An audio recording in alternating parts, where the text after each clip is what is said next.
Good evening, Detroit Lakes. This is the most literal Vikings territory breakdown yet. I'm your host, Joe Johnson, owner of VikingsTerritory.com, PurplePTSD.com, the brand new Minnesota hockey website, news, podcast, that sort of thing, MiniIce.com. And by this time next week, hopefully some other websites that we can debut for you that I think you will enjoy. We're certainly hoping for it because as far as the Vikings are going, we're scraping the bottom of the barrel for news, which is always a good way to preface a show. I'm new at this, if people haven't picked up on that already. Someone that isn't new, Mr. Joel Early. Wow. Is that a shot at my age? I know. I was like, that sounded a little more aggressive than I anticipated. Well, I'm sorry to hear you're having a breakdown, Joe, but hell, it's the off season, so come on, man. Hang in there. How many times have I told you over the years that the off season is my favorite time of year? I talk about it. I call it the Pretendies because anything is possible. I almost feel as if it's the exact opposite of that this off season. The reason I prefaced the show the way that I did was because we're going to run through a lot of the news that is on our network this week more so than anywhere else because everyone's kind of covering the same thing. But I don't know. I want Mr. Tim McNiff's opinion, who joins us yet again. How are you doing, man? Good. I thought for sure when you were saying someone who's not new, I thought for sure that was coming my direction. So when you threw overly under the bus, I was like, okay, I'm good with that. Yeah, you just. I think you might be a little newer than me, Tim. I don't think so. It's a photo finish. It's a photo finish that neither of us is. wants to win. Yeah, I'm good, you guys. I'm good. I'm sitting here right now. We were talking off air a little bit, or maybe on air, but about our pets. And I got my handicapped Dexter camped to my right hand side here. And I'm looking out the window, and there's a light snow falling, and the temperature is in double digits. So life's good. We're trending in the right direction. Shorts weather. Yeah, shorts weather in Minnesota. Hoping to go out and do a little skiing afterwards, a little cross country after this, if I can. It's gorgeous out right now with this light snow, and like you said, it's warming up. And as soon as we get done with this weather forecast, we're going right to sports. Where do you cross country ski? I've been on the lake. Oh, I'm out at the cabin. So okay. For a second, I was like, with your knee, I don't think you should be doing any probably downhill not skiing. But if I'm still newer than Tim, I can still do it. So. But yeah, Tim. I mean, I don't know. You've been on the show. I think this is the 4th time in a row now, and it's awesome. I don't want to be so pessimistic, especially because this show is so new for the beautiful people in northern Minnesota. But I don't want to be repetitive either, considering.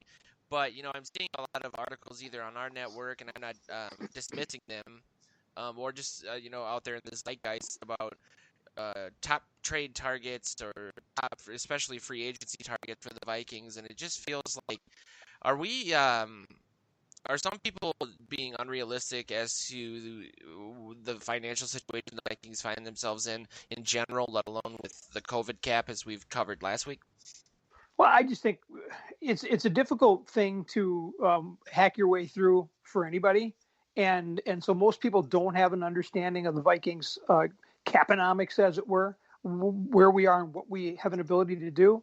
And certain players are going to be asked to take money in bonus form. And if you're Kirk Cousins and he's laughing all the way to the bank, I mean, he and his agent, they set this thing up perfectly, and God bless him. And so he's been able to save the team money by taking his money and bonuses. And so it counts less against the cap, gives the team more flexibility. Other players will be asked to do the same thing, and they will comply. And other players will just be asked to say, thank you, but it's time to move on. I believe that'll be, Kyle Rudolph. But right now you're seeing names come out, and everybody kind of gets all breathless with anticipation. Oh, they're going to let that guy go. We should get him. Yep. I'm telling you, it is going to be like, if you can just picture the NFL as a neighborhood, and every team is at a certain time is going to be having a yard sale. Every team is going to be having a yard sale. And you can be able to walk from one to the next and say, there's that lawn chair I wanted, and so the Vikings are going to have players out there, but so is every other team to some extent. And so you're going to be able to see, is it a younger player? Is it a seasoned player? And what price tag comes along with that player? That's a really good point, though, because it does lend itself more to the idea of the Pretendies, which I guess I should add some context to. I mean, it's pretty obvious, but it's always, it's almost like playing with Madden with the trade logic or the salary cap turned off, where you can, put together this amazing roster. And I wonder if some teams are in the position financially to almost go to the route that the NBA's been going these last few years, Colts to create some semblance of a super team, because I think you are right. It's going to be the craziest offseason.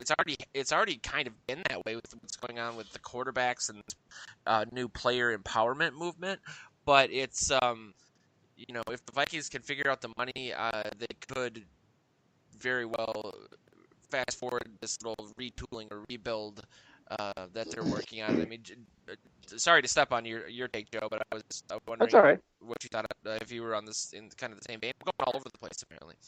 Yeah, it's interesting what Tim brought up. I mean, about the bonuses, and he did mention that the players will take them, and it just makes me think, why wouldn't you, right? Wouldn't it be better to take your money and bonuses and get it now rather than, have it diverted till the end of your contract where they cut you anyway or some darn thing? Unless it's all guaranteed and you live in a high-tax state and it's not split between going 8 games in Minnesota versus 8 games, let's say, other places like Florida or Texas, it might be a higher overall tax hit, unless it's not guaranteed, in which then that answers that question. But I was thinking that too. When I think about the yard sale, I every time I see somebody get let go around the league, I'm like everybody else. I salivate a little bit. Oh man, wouldn't that guy look good as a Viking? But then in the back of my head, I know we have such cap problems that it's probably not that realistic. Then on the other hand, every year you have the Vikings somehow make things work out and try to get things done. But it really sounds like this year's going to be different. Well, do you guys think that with everybody having a yard sale and a lot of teams under really tight cap restrictions, do you think there's going to be a lot of players that may have to really take less than their perceived value, and B, they might be looking for work? Do you think that's a possibility, or will everybody find a job? Tim, what do you think? Well, I think, will everybody find a job? So there's players out there who will be priced out of the game. And so it was put out this past week, are you interested in Geno Atkins? And I'm on like a Facebook group of Viking fans, and I said, that depends. Does he come with a time machine? Because if he does, I want the Geno Atkins from 2015. That's the one I want. So this is a guy, and the same thing with Kawan Short. These are guys that, are both in their 30s, and they have played a lot of football. Or in the past couple of years, Kawan Short hasn't played a lot of football because he can't stay healthy and stay on the field. So you're taking a tremendous bargain or gamble if you're going to tie up a lot of money with these guys. I think like, the Vikings have a safety who we'd all like to stay and watch develop, but we probably can't afford him, and he'll be snapped up and he'll find a job somewhere else, and some team will say, we're really thrilled that we were able to get him. And that's what the Vikings have to do. And so now you get in a situation like Riley Reif, where I think the Vikings, I would like to point out, did a very commendable thing. They gave him $1 million bonus, which he would have attained had he played in the last regular season game of the year, but because of COVID, he did not. And so he missed by percentage points being on the field for a certain amount of snaps to qualify for $1 million bonus. And so the Vikings this past week said, you know what, we're paying it. And he gets it. And he took a huge salary cut to stay with the team. Yeah. But now if they're going to retain him, they owe him like $10 million, by March or something. And so it's like, okay, he had a really good year, but I smell like Mikko Koivu all over this thing. It was a couple of years ago where it looked like Mikko Koivu was on his way out and suddenly had this season where he just was like, he's actually scoring points. He's not only winning faceoffs and back checking, but he's actually scoring points. So they signed him to a 3-year contract, and he was just junk after he signed that contract, And I just think that the wise thing to do would be to say, Thank you for your service. Let's find a guy who's 23 or 24, has 2 or 3 years in the league, has not really been a starter, but has played part of the time, but you think you can coach him up and you think you can use him. I think that's probably the better way to go. Do you mean for Reef or for Atkins, or both? I'm not. Yeah, I mean both. I mean, Okay. I just think there's going to be a lot of players out there who were depth players, and they're going to be teams are going to have to be making money decisions. There's going to be a lot of guys who are going to fall through the cracks, and teams are going to hope they can re-sign them, and other teams are going to sign them away. And I think if you're like the Green Bay Packers and you're looking for like 1 or 2 players, I mean, I think that could be a likely landing spot for a J.J. Watt. Some people move some money around and they find space for him. He's a Wisconsin native. He's a great character guy. All of a sudden, you've got him on one side of your defense, and he's got a year or 2 left in him, and he'll be fired up to play there. Fans would go crazy about it. I just think it just makes a lot of sense for Green Bay. Does it make sense for the Vikings? Probably not. So it's all about fit and expectation. And how close are you? What are your goals for the next year? I mean, do you really think you're that close to a championship team? What are you missing? And if does this player get you that close to the goal? That's where I think the Vikings are a very unique and not a very enviable spot, where they have an offense that, with a 1 or 2 perhaps decent linemen are in great position. But on defense, they're totally rebuilding. They have an aging group of players. Plus, they will get some defensive linemen back. But yes, what do you do? How do you approach it then? Do you say, okay, do we dive into free agency and say if we can, bolster here and get this there, and then bring in a couple, or do we just save our money and keep trying to build on defense through the draft? I mean, they're in a tough spot, I think, and I'm not sure how they're going to approach it this year. And one of the variables that kind of screws things up is that, in traditional off seasons, you could maybe trade an Anthony Barr, who's your 3rd highest paid player, get rid of his contract, improve your position financially, and then look for somebody in the draft, and then whatever draft pick you get for him, whether it's a 3rd or a 4th rounder, would be of benefit. But his trade value, everybody's trade value is going to be diminished unless they're Russell Wilson or somebody crazy like that, because there's just going to be so many options available. But I've long felt that some of these contracts are untenable. You guys mentioned Kyle Rudolph a couple times today and in previous weeks.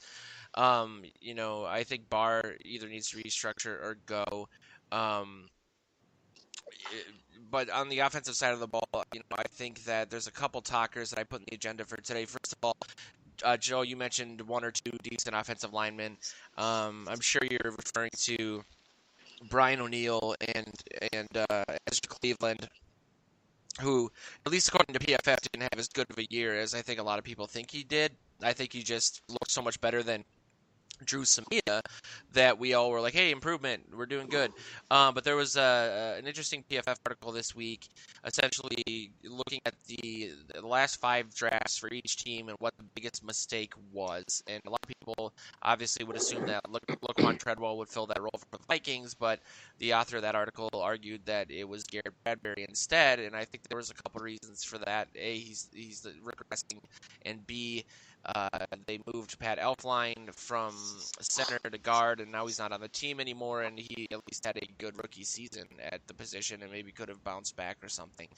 I really feel like, it's hard because one of my arguments for keeping Clint Kubiak as the offensive coordinator among many was the continuity and not, they've invested at least something into this offensive line and to kind of rebuild from scratch or change from his old team to more of a power running football team, or it would be hard. But I feel like if they were to just essentially move on from Reef, whoever you want to consider the left guard, if it's Dozier, he's been really bad. And then it's hard to say with Bradbury because he was a number 1 pick only a few seasons ago. But I just feel like they really do need to do something drastic with the line because it's trending down, and that's really astounding to say because it's been so bad. Well, I think they got a decent year out of Riley Reef, and the cap is certainly a concern. Or his cap hit is certainly a concern. but I don't know that you throw him out until you get someone for sure you want to replace him. There's a hole at left guard.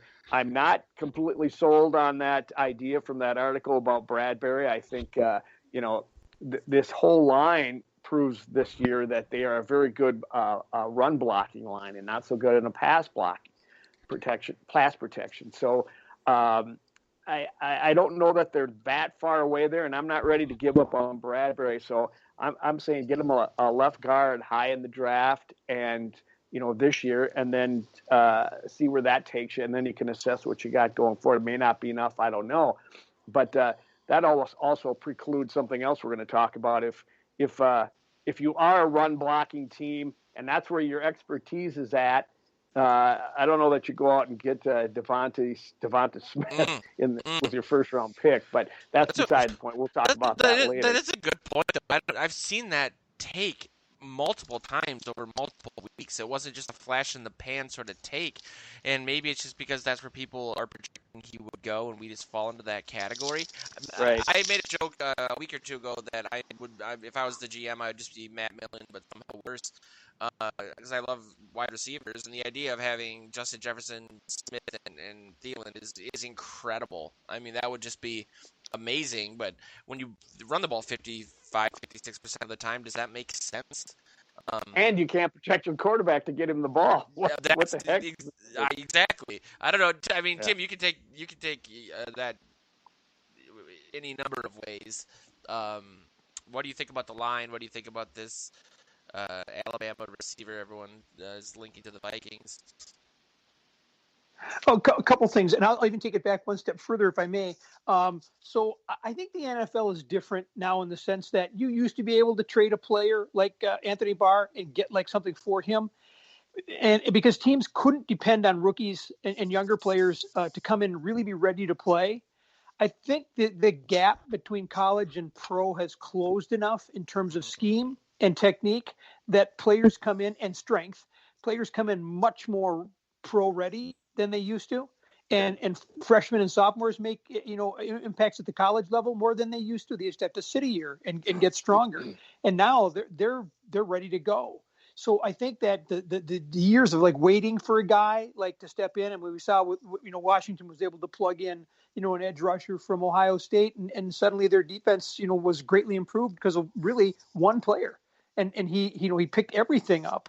So I think where the Vikings are concerned, it's sort of like, who is that player at 14? Who's available? What's available? Maybe your whole strategy shifts depending on who is in that spot. And I say an argument could be made for, we need to take an offensive lineman. We need to take an edge rusher. We need to add to our offensive threat. And I'll just say this, and I'd like to be quoted on this. So go ahead and write it down if you think it's worth it. Devonta Smith will not be available at 14 when the Vikings pick. If Devonta Smith agree with that. slides out of the first 5, there's a lot of people who should be fired as NFL general managers.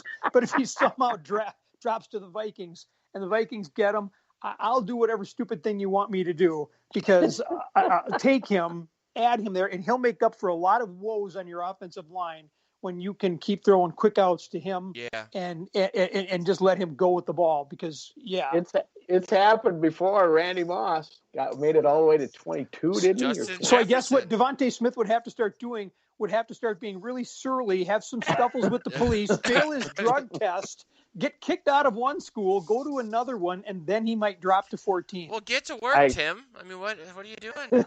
I'll pay for the gas money down to Alabama. That's the thing that's always confused me about, which I shake my head at about mock drafts, because wouldn't you do just one? You do a mock draft, and that's your mock draft, and then it's done. But people keep doing them and doing them and doing them. Yeah. And so you got to, in order to make someone read it or listen to it or pay attention to it, you got to put somebody else in there. Well, suddenly the Vikings are going to get Devonta Smith. Whoa! So I don't know. I don't buy it either, Tim. I'm with you. I totally agree with your take, and I'll back you on whatever silly thing you have to do if he's there at 14 when the Vikings pick. So, because really, you guys, if he was available, I would make a case for, if you thought that he really was going to drop that much, I would say you could take Kirk Cousins, trade him away on a cap-friendly deal. Take whatever draft choices you get from that. Sign Mitchell Trubisky as your free agent quarterback, and all you're going to do with him is like play action. He can run. Yeah. He can throw 5-yard outs. God, Get the ball to not Devontae Smith or Justin. He doesn't have to throw the ball more than 5 yards. Get it to one of those three guys, or he runs. Oh, We'll move the ball down the field all day long. Or you can even trade a Thielen at that point. I mean, you could. It would. I do want to remind you that we're on air in Detroit Lakes. Oh, sorry.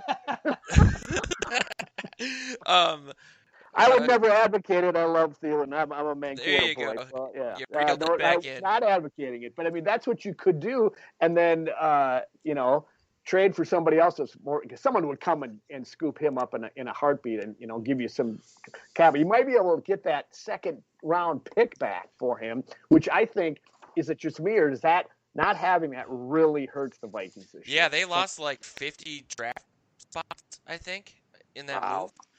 I mean, remember, we have like 12 or 13 6th and 7th rounders. So we're gonna pan out one of these days. So he could package a dozen of those together and maybe move back into the second round. Yeah. This year you're picking 14th, so you really would love to have that pick, especially after what happened to it. Oh my goodness, to see that it really got him. That's the guy with Ngakoue, right? That was the pick we lost for. Yeah, that's difficult to stomach at this point. So that move was hard too because they had that little bounce back where you felt like they were going to make the playoffs for a minute, and it really felt like he would have been of some use. Then again, it was nice to see what DJ Wanham could do, but that was a rough move. That was a head scratcher, especially for a guy that's as enamored with draft picks, more so than most GMs and Spielman. I don't know. All of a sudden, I'm kind of liking this 14th to Devonta Smith. I got to. There's a lot of possibilities coming out. Can you imagine? I'm going to, and I don't think it's available yet. I haven't played Madden in a long time, but people should stay tuned to Purple PTSD because I'm going to create a player with his metrics and put him in the offense from last year, and then just run the computer and see what happens because. I thought I was going to be kind of alone on an island, and you guys were going to say, well, they have so many other needs. They do. It wouldn't make much sense, but that would be, talk about 3 deep. Yikes. Yeah. You probably would still need a top-end speed guy, you know what I mean? Because there would be a lot of friction at the line of scrimmage if those were your 3. They would be jamming those guys all over the place, and especially, as slight as he is, but if you did back him up a little bit and gave him a few steps, he's so fast. I mean, in a game of fast people, he's crazy fast. He's an immediate game changer.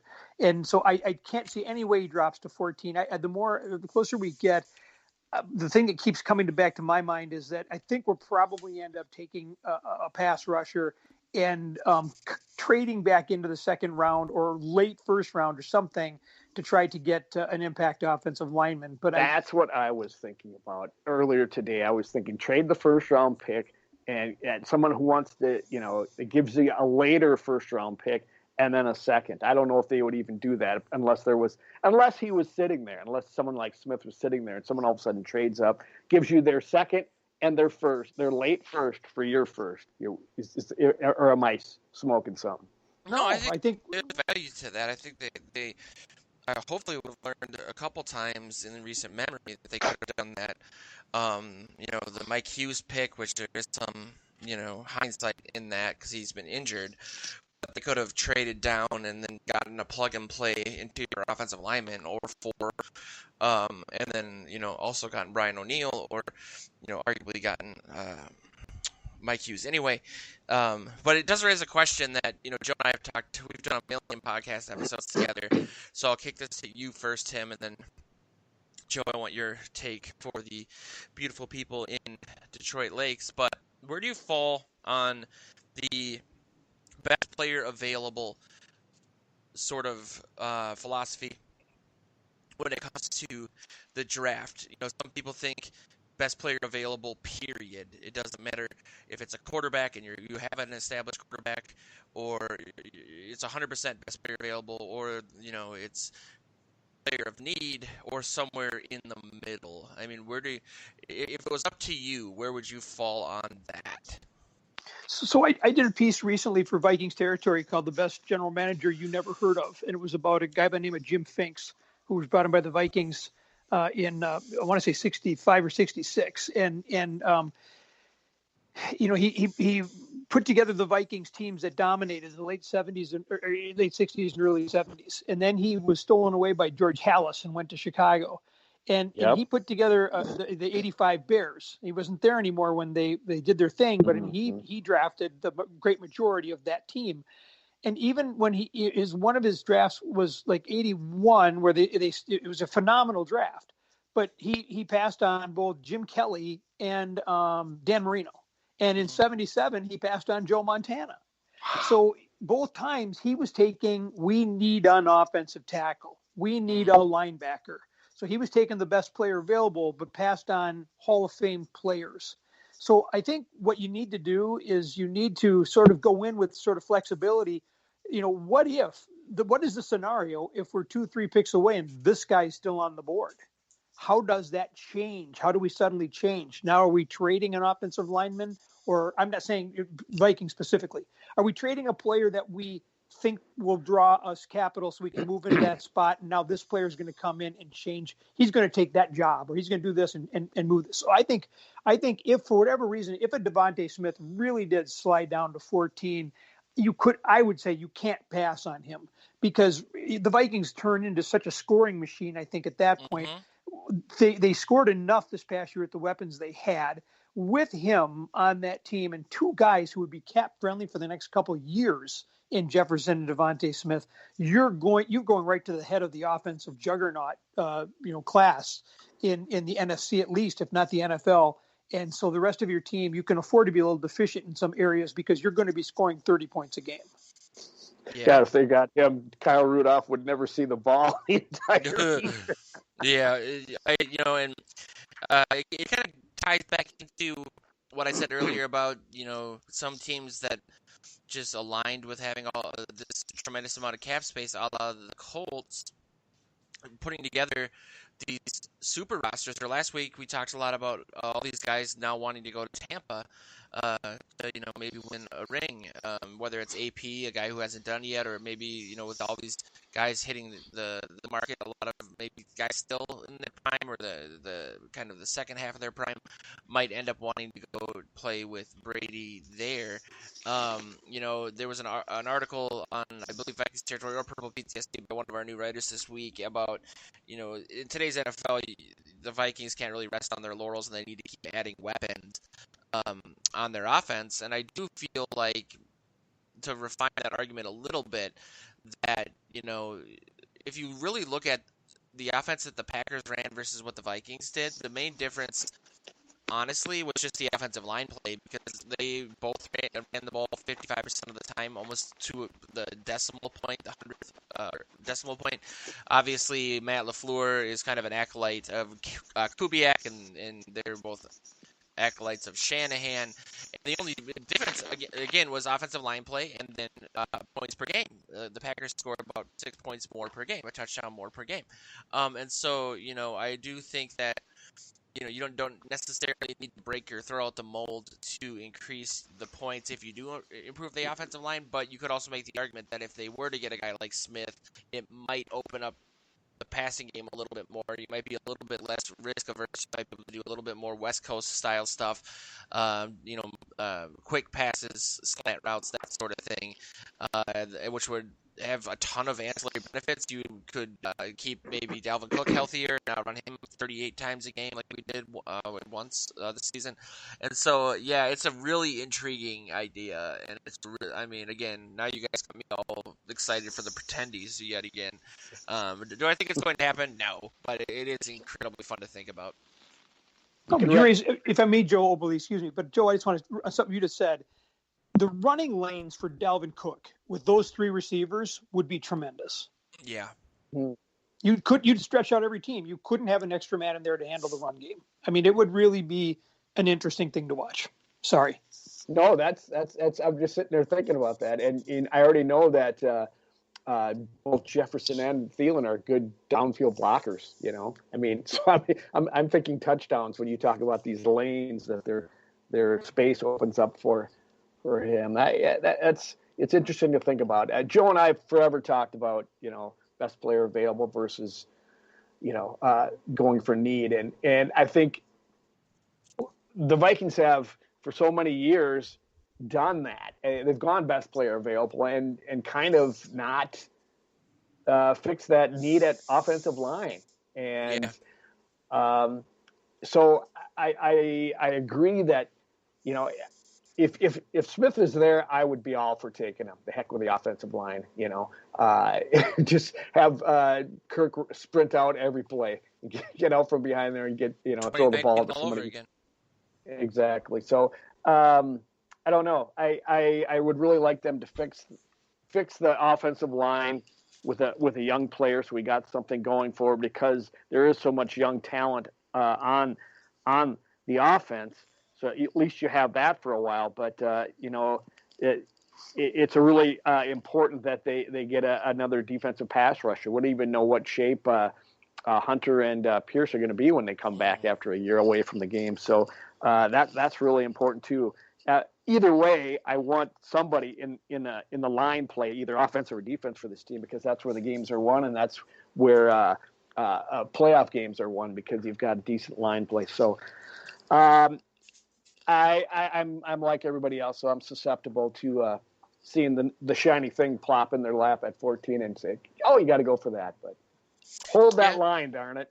I think Tampa showed that how important line play is on both sides of the ball. I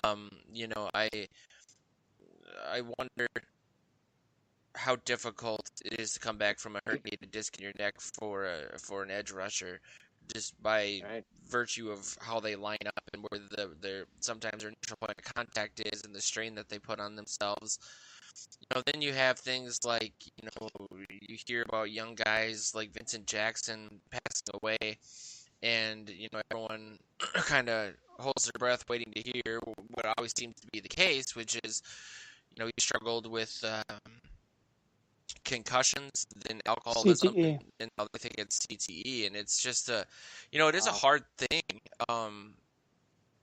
morally sometimes to feel like, we love this game so much, and all of us were raised, I'm assuming, we're presuming, in football households, and it's very much an identity thing for a lot of people, especially Vikings fans. But it is, hard to you feel like you're almost watching the gladiators back in the day, because these guys really are sacrificing a lot, their bodies, their minds, all of it, for our entertainment. And so it's kind of a sullen thing, and I know the NFL is making moves to correct that, but you also have to wonder how much they can mitigate something like that, just considering the nature of those injuries. And it's not even necessarily the concussions, it's the micro concussions, it's the over and over and over again, kind of getting a bruise on your brain that never fully heals, and then it kind of clogs everything up. And so, it was just sad news to hear, and it just relates a lot to, again, guys on the team currently who are, played through COVID, so on and so forth. And again, I don't want to be repetitive, but I do feel like it's just really tone deaf to, a lot of these guys might have to retire early or take massive pay cuts, and they really, just in a regular season, obviously are sacrificing a lot. And they are compensated well, but at the same time, not as well as the owners, which is how the world works. I understand that, but to kind of just punish them for playing through, the owners could have gotten 100% of nothing, and still been fine. A lot of these guys had to play. It's, this is all they know. Without this, they'd be bankrupt. So I'm really, I'm hoping they find some solution to it. I'm kind of tying everything together here, but it's really sad to hear that sort of thing, because I mean, God, the guy, 38 years old? He just retired. Yeah, it's not something that's going to stop happening either. We're going to hear more of these cases as time goes on, and it's unfortunate.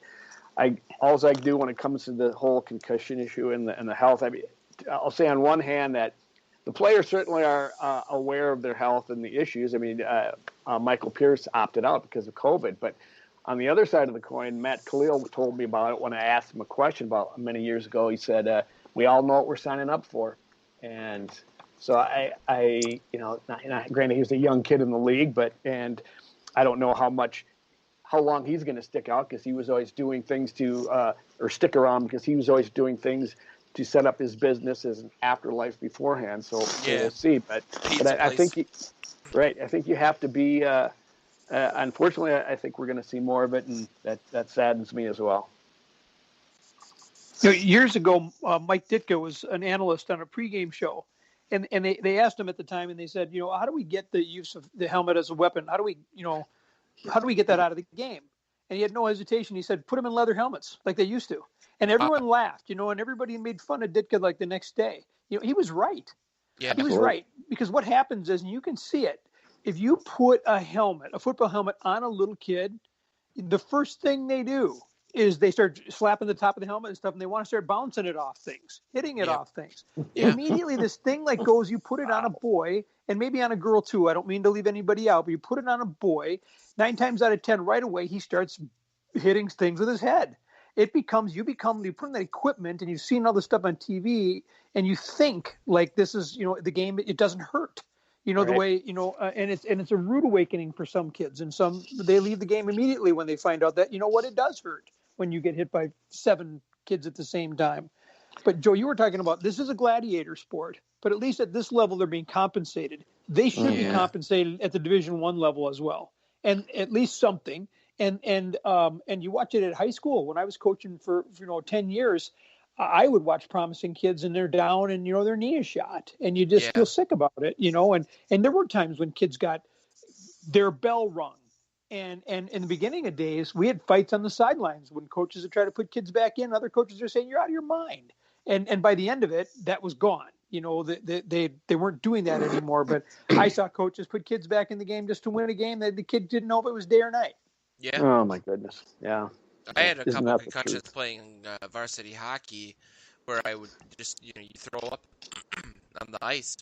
You have no idea, really, what's going on. I really am interested, Tim, in when was the last year that you coached high school football? I want to say 2015 or 16. Okay, because you hear a lot, either anecdotally or otherwise, that parents aren't putting their kids into youth football anymore. You and I have talked off air, but via mini ice about the state of youth hockey, more so in the city of Minneapolis where I grew up. But did you see any ramifications from maybe like the concussion movie, or just that was a really big issue around that time? Did you notice any drop off in tryout numbers? Really huge drop off numbers all across the board, and I think it stabilized somewhat. But I think at least initially that there was just a huge drop off straight across the board. And if you're a school like Wayzata, when you're getting out enough kids, you're still going to have a varsity program. But we were watching like the freshman and the sophomore numbers, and they were really down.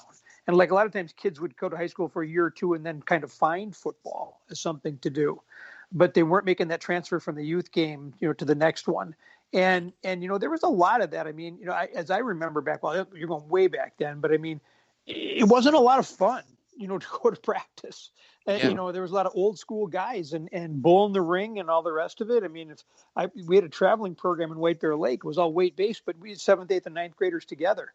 And I remember getting in there as a 7th grader and having a 9th grader just laugh, just go and just light me up. You know what I mean? Because that's what happened. That's what happened to them when they were 7th graders. And then when I was a 9th grader, same thing.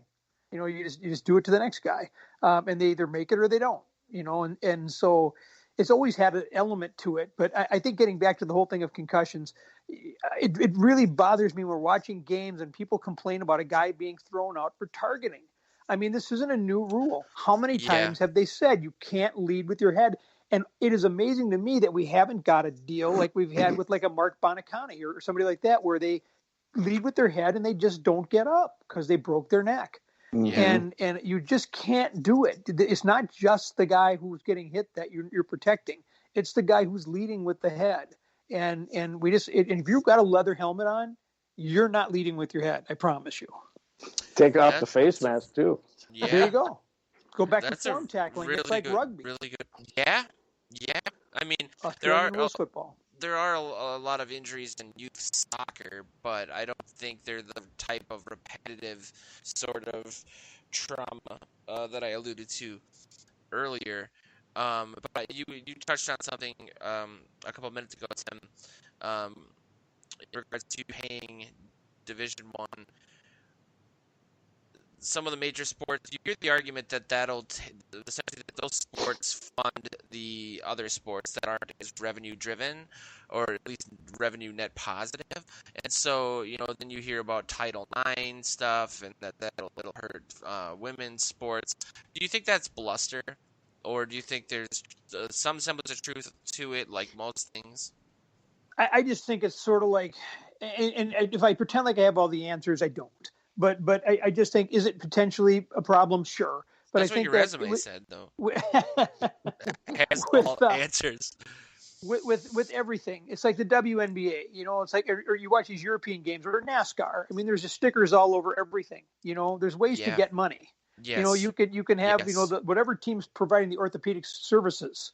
Can be putting money into this whole thing, and not just treating the kids, but actually because it's just.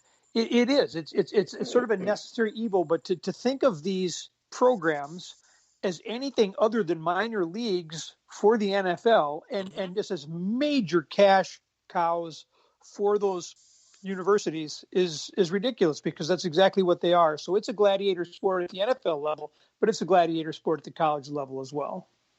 I agree with you, especially in after hearing what a half a minute spot, if the Super Bowl goes for $5 million this year, you know how much money's in this sport. And if how can you consider colleges anything other than that, than a minor league that's grooming players for the pro level? So they absolutely. I used to think about them; they should be getting paid because there's so much money in college sports as well, and these kids deserve to.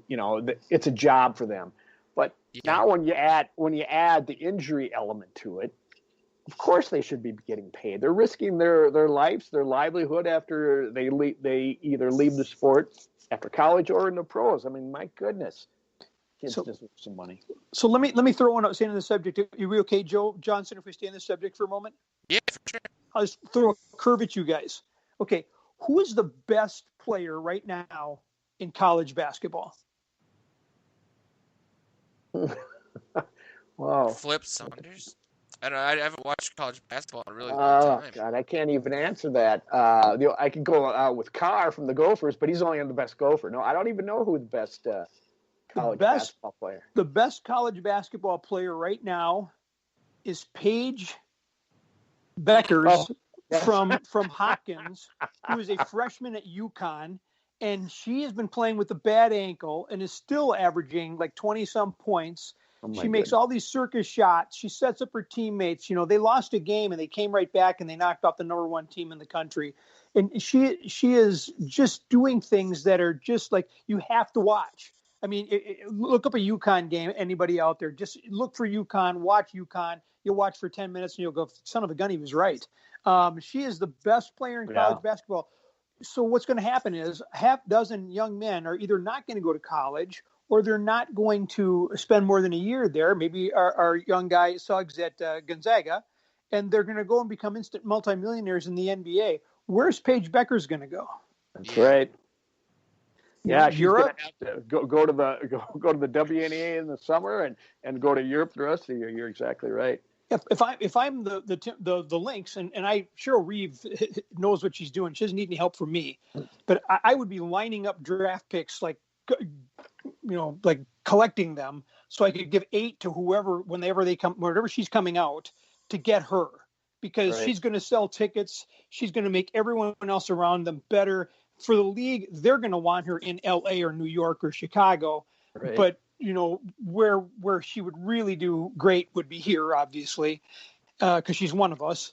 But man, so my point is this: they're lucky that they have this avenue. Women don't. I mean, somebody just sent me an email about a girl being injured wrestling a boy at the high school level and saying, why don't we have girls wrestling? There's in so many other states. And so I just took their thing on Facebook and sent it out and said, you're right. We should have it. It's the fastest growing sport in America. Why don't they have it? We should have women's hockey. We should have all these other things, but it comes down to money. Are there people there? And so so you know, where can you find the dollars and how can you leverage them? And that's what it's all about, man. That's a really good point, though. I haven't. Whenever that conversation comes up, like on Sport Talk Radio, they don't talk about the ability just to sell more sponsorships. The NBA is going the route of international soccer, where they have advertisements on their jerseys now that they just have one, which I think is a smart thing to do. But yeah, there's these ladies are playing for love of the sport, Joe, aren't they? And Tim, rather than they're playing for money because there isn't any money for them there. For them to play like Whalen to play as long as she did, because she loved playing the sport. And she was, could play at the national level. But I'm serious. If I'm Cheryl Reeve, I'm calling Paige's family and just going, tell her to come out after her freshman year. She should come out, and we'll draft her. We'll take her in the first round, and we'll give her whatever she wants because she is that player. She's that good. That was kind of a trick question, Tim. So not only do you have all the answers, now you got all the questions too. Yes. What the heck? My sister played for the Gophers. She was a goalie, and she played on my high school team with me. I just wrote an article on Mini Ice about that, and I somehow found the Getty image from the Star Tribune article they wrote way back. It must have been in 1999 because she graduated in 2000. And yeah, I mean, the amount of dedication and love of the game that existed without, now they have the white caps, but they didn't have that back then. And to be completely honest with you, I didn't realize that even existed until you told me about it, Tim, which is a little embarrassing to say. Well, but even with that, there's a split because the NWHL, which the Whitecaps play in, is being boycotted by the top players in the game, both American, Canadian, and European.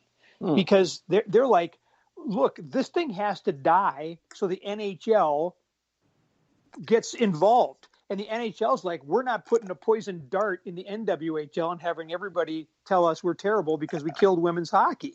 So it's like, so you've got all these women who are like not the top players in the world, but they're good and they want to play. And they've got a 6 or 8 team league and they're telling the superstars, come in, let's make this work. And the superstars are like, no, you're doing it wrong. We can't do this without the NHL.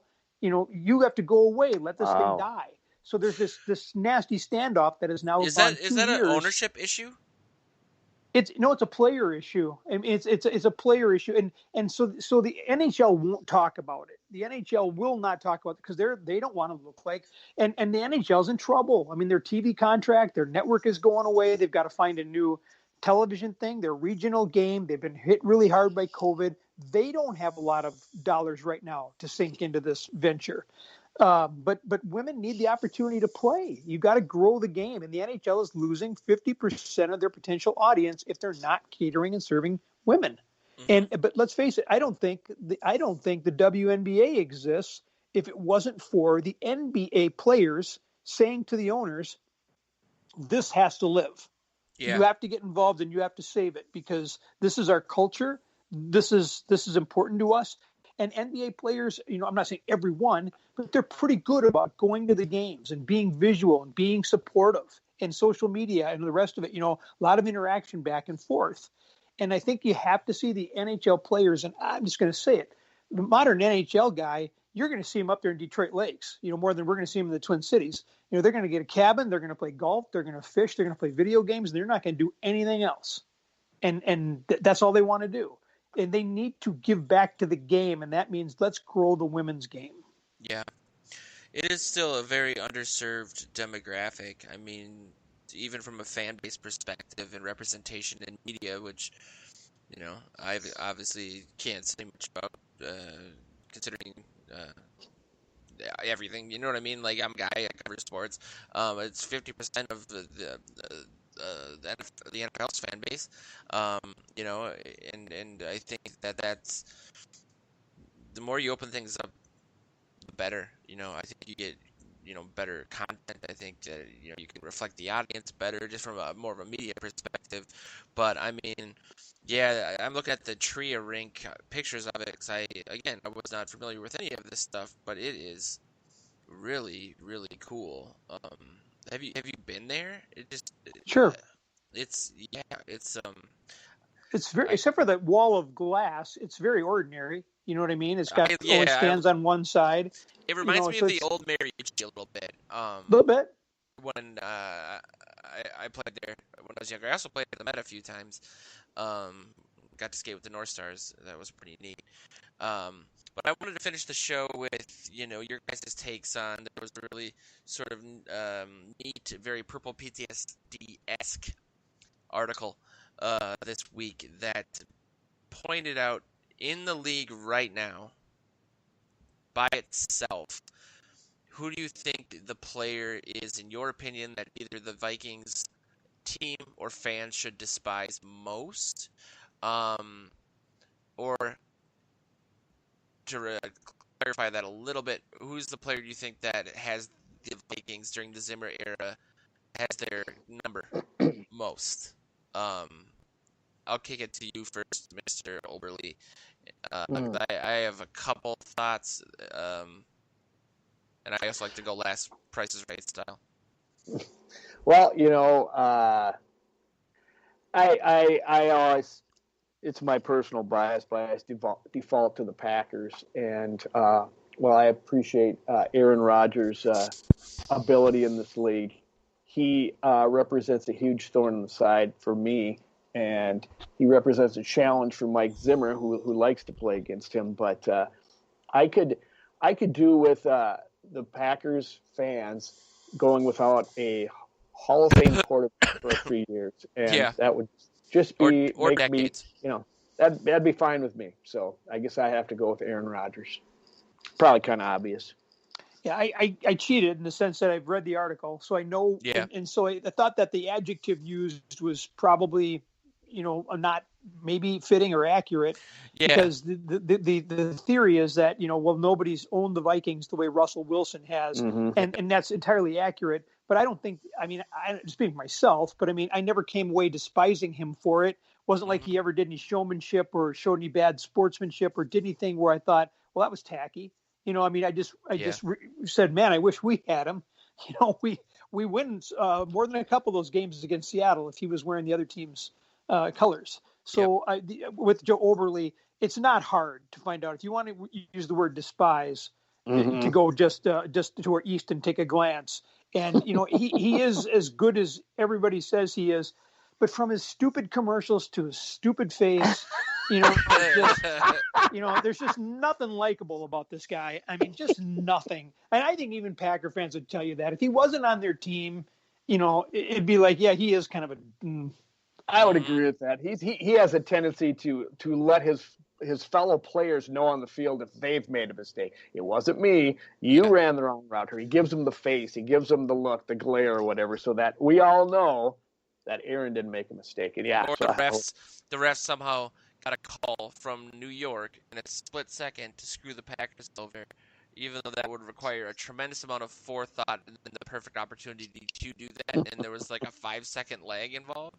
I agree with you though, Tim. That's why I tried to refine it a little bit, because I feel like another guy that would probably get the second vote for someone who's caused issues for the Vikings in terms of wins and losses would be, actually surprisingly, Mitchell Trubisky. Not surprising people watch him. I have watched the games, but surprisingly, in sort of where his career has gone, even though he did kind of come back a little bit, but haven't beat him that much. Is he undefeated against the Vikings, or is he like 5-1? He never played badly against the Vikings. No. He always plays well against us. That's what I'm saying. And people, the whole theory I brought up earlier, I don't think it's really that far fetched, because I think if you show that, if we're going to keep the same offense, really nobody expects Kirk Cousins to run. And he did run effectively this year, but you could run that all day where Trubisky holds the ball out for that stretch thing. Defense has got to take 2-3 steps. And as soon as he pulls that ball back in and turns around, you've got that defense headed the other way. You've got 3 receivers headed down the field. He's got 3 options to throw, or he can run. If Trubisky couldn't gain 5 yards on that play every time, right. I don't know how you defend it. Exactly. What do you think then, just to start and stop with the Pretendies? I was also going to say Drew Brees is kind of there, even though the Vikings have bested him in the playoffs the last couple times, just because of 2009. But I put that on Peyton more than anybody. What would you think about, instead of Trubisky, getting a guy from an area that may be listening to the show as we speak, in Carson Wentz? Do you think he is going to be? Where do you think his career is going? Do you think that his marketability, contract-wise, is going to be in the same arena as a Trubisky? Or I assume he's obviously got maybe more upside to some GMs, but man, it's just been amazing how quickly things have fallen apart for him. Right. But would you rather have a Trubisky or a Wentz? Well, I don't know why exactly he has fallen off the ledge as much as he has, other than I know he had the terrible injury, but it seems like since then it's been more confidence in the backfield, and he's just not played well, or maybe he doesn't have something. I haven't watched him closely enough to say why, but it seems like to me, I wouldn't mind having him in Chicago, because I don't think that improves them that much.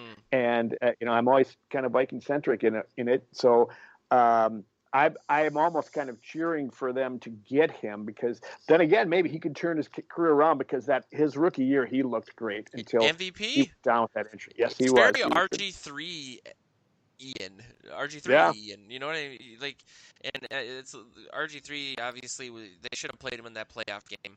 That was a horrible idea. He never bounced back from that. I understand why Gibbs did it, but it was just like it shredded. And then he tried to emulate AP and show that he could come back as quickly, and that was a mistake as well. As a mistake that's been, I think, kind of parroted a little bit by J.J. Watt, who we talked about earlier. But I do think that Wentz prototypically should have everything that you want, right? I mean, Tim, what's your thoughts on him? Yeah, I guess I'm right with Joe. I mean, I think that, when he was a rookie and all the time at North Dakota State, I mean, I just thought he was such a fine player, good athlete, good person, had everything you wanted as a quarterback. And I thought when Philadelphia made the change at head coach, I'm like, well, okay, is that an attempt to say that we're going to try to rectify Carson Wentz's career and he's staying here? So I guess I'm not really sure why they I'm a Doug Peterson fan. I don't know. Yes. I didn't watch the Eagles enough this past I year. hoped he would be the new offensive coordinator, to be completely honest with you. There's no way Zimmer could. No way. Those are way too big of egos to be in the room at the same time. Yeah. So I think that. But I agree with you in theory, Joe. I would like that too. But I'm a Doug Peterson fan. I think he's a good offensive coach and a good head coach. And for Wentz to fall so out of favor with him is troubling. How did that happen? So I don't know. I mean, it's just really hard to say, what one are we going to get? Who is it going to? Because he, like Joe said, he could go to Chicago and rectify his career. Or he could be no improvement whatsoever. And sometimes it's just what system do you fall into, and who is your position coach, and what do you have to work with? Yeah. It'll be interesting to see where he lands and what happens with him. I tell you, it's fascinating. I still can't believe that it cost Peterson his job, or whatever it did over in Philadelphia. I don't understand them letting him go. Wasn't 2017 he won the Super Bowl? Yeah, I thought he would have bought at least a decade, considering it's the Eagles. Yes. You know what I mean? Yeah, to me, and I could be wrong sitting here in Minnesota, but the way I read that situation, it came down to it was either going to be Peterson or the guy who chose the other receiver who's not Justin Jefferson. Because I think they clashed over player personnel and who was making those picks. And if you're Doug Peterson, you're watching that guy run around a little bit, watching Justin Jefferson, you're going, "Hey, nice job, dude." Remember I told you I wanted the other guy, and so Yeah. I think that's what happened. And Lurie Okay. picked the general manager rather than the guy who won the Super Bowl as his head coach. So Which is watch weird that because one play out.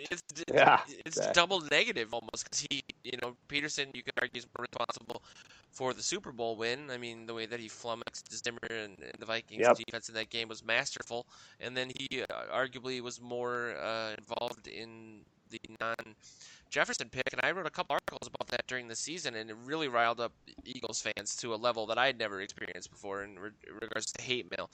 But then again, they are the people that booed Santa Claus, so their fan base is that way. But yeah, I think they were really not happy with what No, happened that's with that interesting. selection. It's gonna haunt I them think for a few years. And the myth is that that we did this great. Hey, we did the trade for Diggs, and look how great it worked out for us. We got Jefferson as a result of trading Diggs. No, we got Jefferson because Philadelphia bleeped up. There's no way they should not have taken him, and he dropped into the Vikings' lap, and suddenly Mike Zimmer and Rick Spielman get given another lifeline, just like beating Right. New Orleans in the playoffs. Yeah. Those guys might have been gone. It's Yeah. like they're like freaking Jason from Friday the 13th. They have like 9 lives. Hand Yeah, coming but out of the dirt. what you're describing, Tim, is just the life of a coach is so tenuous.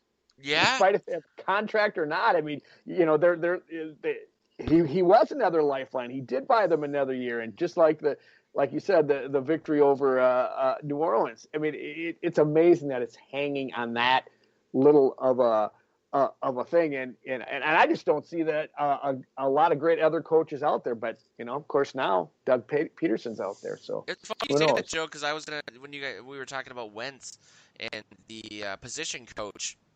I think, especially for quarterbacks in the NFL, especially Hall of Fame ones or ones that have had successful careers at the end of their career, there's a ton of credit given to them individually, but there are so many other variables that go into whether or not a guy is successful or not. I mean, you could look at guys like Randy Moss. Well, that's not real. I mean, versus Jerry Rice. Jerry Rice had the first, essentially the entire length of Moss's career, years-wise. If he would have retired at the same time frame, he would have been 2 quarterbacks: Joe Montana and Steve Young. You have other guys who, from a quarterback perspective, maybe just don't end up in the right place, get the right mentor, so on and so forth, and it doesn't work out for them. And so I think that I don't know. As you guys both know, I'm a relatively anxious person, and there's just so much uncertainty and unknowability of these things that I don't know if I can handle just all the variables of being a head coach or otherwise. But it was really fun to see both Zimmer and Spielman's reaction to that Eagles pick, or lack thereof, on Zoom. They were so elated and like. Oh, really? Wow. Oh yeah, I'll text it to you after we get off, Joe. They literally they weren't in the same room either, but you could tell they looked at each other like the little webcams, and they're like, "Are you kidding me? Get on the phone." Get on the phone. Like, they were so, it was like me getting an original Nintendo back in the day. It was very, very adorable and or enraging if you are an Eagles fan. But speaking of being both adorable and enraging, I think that's a good place to put it for the week. I want everyone to keep an eye on our websites, VikingsTerritory.com, miniice.com, that's MINNY ice.com, purpleptsd.com, and also follow Mr. Joe Oberle on Twitter at Joe Oberle, Oberle. You can follow Mr. McNiff at Tim McNiff and the number 1, all one word. And you can follow me, Joe Johnson, at VTPTSD. That's all one word as well. Thanks everybody for tuning in. We will be back next week, potentially and hopefully with a special guest of the Joe Oberle variety. But this has been Vikings Territory, a breakdown for the 17th of February. Skål!